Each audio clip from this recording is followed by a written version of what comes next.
ಕಲ್ಲಂಗಡಿ ಸಿಪ್ಪೆನ ಬಿಸಾಕ್ತಾ ಇದ್ದೀರಾ? ಈ ವಿಡಿಯೋ ನೋಡ್ರೆ ಖಂಡಿತವಾಗ್ಲೂ ನೀವು ಬಿಸಾಕಕ್ಕೆ ಹೋಗಲ್ಲ ಇನ್ನು ಮುಂದೆ. ನಮಸ್ತೆ friends, welcome back to my channel. ಈಗ ಮೊದಲನೇ ಟಿಪ್ ನೋಡೋಣ ಬನ್ನಿ. ಜೀನ್ಸ್ ಪ್ಯಾಂಟ್ನ ನಾವು ನಾರ್ಮಲಾಗಿ ಫೋಲ್ಡ್ ಮಾಡಿ ಕಬೋರ್ಡ್ ಇರ್ತೀವಿ, ಬಟ್ ಹ್ಯಾಂಗರ್ಗೆ ಹಾಕ್ಬೇಕಂದಾಗ ನೀವು ಈ ಟ್ರಿಕ್ನ ಟ್ರೈ ಮಾಡಿ. ಹ್ಯಾಂಗರ್ ಒಳಗಡೆ ಒಂದು ಸೈಡ್ನ ನಾನು ಜೀನ್ಸ್ ಪ್ಯಾಂಟ್ನ ಫೋಲ್ಡ್ ಮಾಡ್ಕೊತೀನಿ, ಮತ್ತು ಅದನ್ನು ನೀಟಾಗಿ ಫೋಲ್ಡ್ ಮಾಡಿ ಇನ್ನೊಂದು ಕಡೆ ನಾವೇನಿರುತ್ತೆ ಅದನ್ನು ತೆಗೆದು ಈ ರೀತಿ ಹ್ಯಾಂಗರ್ ಒಳಗಡೆಯಿಂದ ಸೇರಿಸಿ ತೆಗೆದ್ರೆ ಆಯಿತು.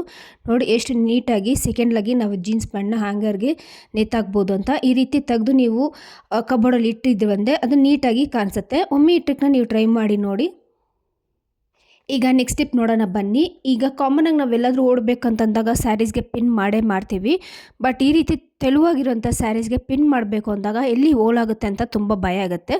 ಇಲ್ಲಿ ನಾನು ನಿಮಗೆ ಪಿನ್ ಮಾಡಿ ತೋರಿಸ್ತಾ ಇದ್ದೀನಿ. ಪಿನ್ ಮಾಡಿ ತೆಗೆದ್ಮೇಲೆ ಸ್ಲೈಟಾಗಿ ಒಂದು ಚೂರು ಹೋಲಾಗಿದ್ದೆ, ಅದನ್ನ ತೋರಿಸ್ತಾ ಇದ್ದೀನಿ. ಇಲ್ಲಿ ನೋಡ್ತಾ ಇರ್ಬೋದು ಫ್ರೆಂಡ್ಸ್, ಇಲ್ಲಿ ನನ್ನ ಪಿನ್ ತೆಗೆದಾದ್ಮೇಲೆ ನನ್ನ ಸ್ಯಾರೀಸ್ ಕೂಡ ಲೈಟಾಗಿ ಹೋಲ್ ಆಗಿದೆ. ಈ ರೀತಿ ಆಗಬಾರ್ದು ಅಂತಂದಾಗ ಈ ಟ್ರಿಕ್ನ ಟ್ರೈ ಮಾಡಿ. ಪಿನ್ ತಗೊಂಡು ನೇಲ್ ಪಾಲಿಷ್ ಇರುತ್ತಲ್ಲ ಅದನ್ನ ಈ ರೀತಿ ತೂದಿಯಾಗಿ ಸ್ವಲ್ಪ ನೇಲ್ ಪಾಲಿಷ್ನ ಹಚ್ಚಿ ಅದನ್ನ ಒಂದು 5 ನಿಮಿಷ ಡ್ರೈ ಆಗಿಬಿಟ್ಟು, ಡ್ರೈ ಆಗಿದ ನಂತರ ಇಲ್ಲಿ ನಾನು ಸ್ಯಾರೀಸ್ಗೆ ಪಿನ್ ಮಾಡಿ ತೋರಿಸ್ತಾ ಇದ್ದೀನಿ. ಈ ರೀತಿ ಪಿನ್ ಮಾಡೋದ್ರಿಂದ ಈ ರೀತಿ ತೆಳುವಾಗಿರುವಂಥ ಸ್ಯಾರೀಸ್ಗೆ ಬೇಗ ಪಿನ್ನು ಹಾಕಿದಾಗ ಹೋಲ್ ಆಗೋದಿಲ್ಲ, ತುಂಬ ಸೇಫ್ ಆಗಿರುತ್ತೆ. ಒಂದ್ಸತಿ ಈ ಟ್ರಿಕ್ನ ನೀವು ಟ್ರೈ ಮಾಡಿ ನೋಡಿ, ತುಂಬ ಯೂಸ್ಫುಲ್ ಆಗುತ್ತೆ. ಈ ವಿಡಿಯೋ ಇಷ್ಟ ಆಗ್ತಾ ಇದ್ದಲ್ಲಿ ನನ್ನ ಚಾನಲ್ಗೆ ಲೈಕ್ ಕೊಟ್ಟು ಹಾಗೆ ವಿಡಿಯೋನ ಶೇರ್ ಮಾಡಿ. ಈಗ ನೆಕ್ಸ್ಟ್ ಟಿಪ್ಪು, ಇಲ್ಲಿ ನಾನು ಕಲ್ಲಂಗಡಿ ಸಿಪ್ಪೆನ ತೊಗೊಂಡಿದ್ದೀನಿ. ಈ ರೀತಿ ತಗೊಂಡು ಹಿಂದ್ಗಡೆ ಇರುತ್ತಲ್ಲ ಹಸಿರು ಬಣ್ಣದ್ದು ಸಿಪ್ಪೆನ ನೀಟಾಗಿ ಈ ರೀತಿ ಚಾಕು ಸಹಾಯದಿಂದ ಅಥವಾ ನೀವು ಪಿಲ್ಲರ್ ಅದು ತೊಗೊಬೋದು. ಈ ರೀತಿ ಒಂಚೂರು ಬಿಡ್ದೇ ಈ ರೀತಿ ನೀಟಾಗಿ ತಗೊಂಬಿಡ್ಬೇಕು. ನಾನು ವಿಡಿಯೋದಲ್ಲಿ ತೋರಿಸ್ತಾ ಇದ್ದೀನಲ್ಲ ಆ ರೀತಿ ನೀಟಾಗಿ ತೆಗೆದು ಸಣ್ಣದಾಗಿ ಕಟ್ ಮಾಡ್ಕೊಬೇಕು. ಈ ರೀತಿ ನೀಟಾಗಿ ನಾನು ವಿಡಿಯೋದಲ್ಲಿ ತೋರಿಸ್ತಾ ಇದ್ದೀನಲ್ಲ ಆ ರೀತಿ ನಾವು ಸಣ್ಣದಾಗಿ ಕಟ್ ಮಾಡಿಕೊಂಡು ಒಂದು ಸೈಡಲ್ಲಿ ಎತ್ತಿಟ್ಕೊಬೇಕಾಗತ್ತೆ.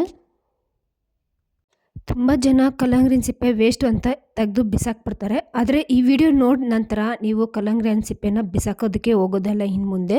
ಈ ರೀತಿ ಸಣ್ಣದಾಗಿ ಕಟ್ ಮಾಡಿಕೊಂಡಿದ್ದ ನಂತರ ನಾನು ಇಲ್ಲೊಂದು ಸ್ಟೀಲ್ ಪಾತ್ರೆನ ತೊಗೊಂಡಿದ್ದೀನಿ. ಈ ಸಿಪ್ಪೆನೆಲ್ಲ ನೀಟಾಗಿ ಅದರೊಳಗಡೆ ಹಾಕ್ತಾಯಿದ್ದೀನಿ. ಇದಕ್ಕೆ ನಾನು 1 ಲೋಟ ಆಗುವಷ್ಟು ನೀರನ್ನ ತೊಗೊಂಡಿದ್ದೀನಿ. ಈ ರೀತಿ ನೀರನ್ನೆಲ್ಲ ಹಾಕ್ಕೊಂಡಿದ್ದ ನಂತರ ಸ್ಟವ್ ಮೇಲಿಟ್ಟು ಐ ಫ್ಲೇಮಲ್ಲಿ ಸ್ವಲ್ಪ ಕುದಿ ಬರೋವರೆಗೂ ಚೆನ್ನಾಗಿ ಕುದಿಸ್ಕೊಬೇಕು.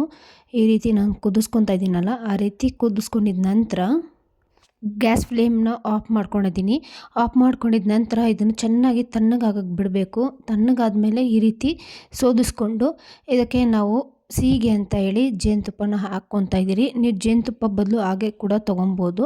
ಅರ್ಧ ಹೋಳಷ್ಟು ನಿಂಬೆಹಣ್ಣ ಹಿಂಡ್ಕೊತಾ ಇದ್ದೀನಿ. ನಿಂಬೆ ರಸ ಈ ರೀತಿ ಚೆನ್ನಾಗಿ ಹಿಂಡ್ಕೊಂಡಿದ ನಂತರ ಇದನ್ನು ಒಮ್ಮೆ ಚೆನ್ನಾಗಿ ಮಿಕ್ಸ್ ಮಾಡಿ ಇದನ್ನು ಕುಡಿತಾ ಬಂದರೆ ನಿಮ್ಮ ಸ್ಕಿನ್ಗೆ ತುಂಬ ಒಳ್ಳೆಯದು. ಸ್ಕಿನ್ ಕೂಡ ಗ್ಲೋ ಆಗುತ್ತೆ. ಹಾಗೆ ಇದರಲ್ಲಿ ವಿಟಮಿನ್ ಸಿ ಇರೋದ್ರಿಂದ ನಿಮ್ಮ ಹೇರ್ಸ್ಗೆ ಹಾಗೆ ಸ್ಕಿನ್ಗೆ ತುಂಬಾ ಒಳ್ಳೆಯದು. ಹಾಗೆ ಯಾರಿಗೆಲ್ಲ ಬೇಸಿಗೆ ಟೈಮಲ್ಲಿ ತುಂಬ ಹೀಟ್ ಆಗುತ್ತೆ ಬಾಡಿ, ಇದನ್ನು ಕುಡಿತಾ ಬಂದರೆ ಬಾಡಿ ಹೀಟ್ ಕೂಡ ಕಮ್ಮಿ ಮಾಡುತ್ತೆ. ಹಾಗೆ ಈ ವಿಡಿಯೋ ನಿಮ್ಗೆ ಇಷ್ಟ ಆಗ್ತಾ ಇದ್ದಲ್ಲಿ ಫ್ಯಾಮಿಲಿ ಫ್ರೆಂಡ್ಸ್ಗೆ ಶೇರ್ ಮಾಡಿ, ನನ್ನ ಚಾನಲ್ನ ಸಬ್ಸ್ಕ್ರೈಬ್ ಮಾಡ್ಕೊಳ್ಳಿ. Thank you.